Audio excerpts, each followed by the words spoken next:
Et d'ailleurs, je me permets de signaler que toute l'extrême droite française passe son temps à me cracher dessus. Alors justement, monsieur Asselineau, j'ai une question de fond, j'aimerais élucider avec vous, si vous le permettez. Vous avez expliqué, c'est un lien avec ce qu'on vient de dire. Vous avez expliqué, je crois, mais peut-être que je me trompe, qu'il n'y avait aucun problème d'immigration, aucun problème avec l'islam, aucun problème, qu'il n'y a absolument aucun problème de ça, tout ça n'existe pas. Le seul sujet, c'est la souveraineté. Donc moi, j'aimerais vous poser une question. Si demain, nous avons une république islamique souveraine, est-ce qu'elle vous irait ? Vous noterez qu'il est un peu curieux, à la fois qu'on me reproche d'être d'extrême droite et à la fois... Ah bah, c'est pas moi. Moi, je vous reproche pas d'être d'extrême droite. C'est Zemmour et Nolo, c'est deux entités. Voilà,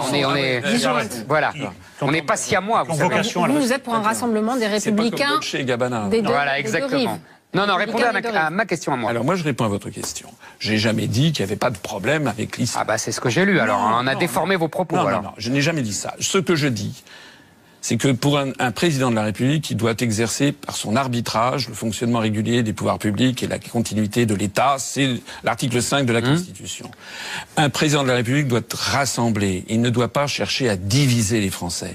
Les autres candidats, on a vu Madame Arthaud à l'instant qui passe son temps à essayer de diviser les Français entre les ouvriers et les capitalistes. Madame Le Pen passe son temps à essayer de diviser les Français entre les Français d'origine immigrée ou musulmans et le reste des Français. Moi, je suis là pour essayer de rassembler. Vous n'avez pas répondu à ma question. Mais parce que je pense que votre question est une question provocatrice. Vous considérez vraiment qu'il va y avoir un État islamique en France? À 30 ans, oui. Mais c'est vous qui êtes d'extrême droite, alors. Moi, j'essaye d'observer et la démographie et l'évolution. Vous savez, même le président Hollande parle de partition inévitable. Mais c'est une autre discussion. Moi, ce sont des gens qui ne sont pas fidèles au principe de laïcité de la République. Mais comment vous les faites respecter, les principes de laïcité, qu'on ne sait pas respecter? Mais il faut les faire respecter, bien entendu.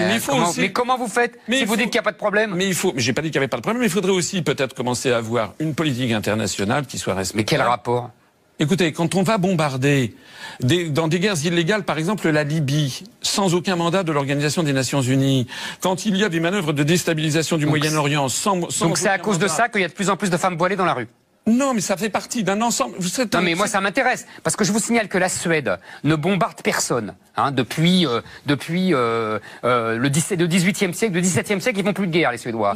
Et il n'empêche qu'ils ont de plus en plus de femmes voilées et de plus en plus d'attentats islamistes. Comment vous l'expliquez ça? Écoutez, il y a des problèmes, c'est vrai, mais il y en a qui soufflent sur les braises sur ces questions. D'ailleurs, je signale au passage, on parle toujours du voile. Vous savez, connaissez la première épître aux Corinthiens, c'est celui qui a le premier demandé que les femmes portent le voile. C'est Saint Paul, je la connais celle-là. D'ailleurs, je vais vous donner. Alors on va passer à un autre chapitre. On va passer. Les années 1900, dans le temps. Les années 1900. Alors là, Saint Paul, on remonte vraiment dans le temps. Non. Demandez à vos mères. Dans les années 60 du XXe siècle, il n'y avait pas une seule femme qui sortait sans foulard. Je dis, mais vous savez très bien que ça n'a rien à voir. Vous parlez comme Juppé, mon pauvre Asselineau, c'est dramatique. Alors maintenant, je suis Juppé. Ah bah oui, vous parlez comme Juppé. Sa grand-mère aussi, elle mettait un foulard quand elle sortait.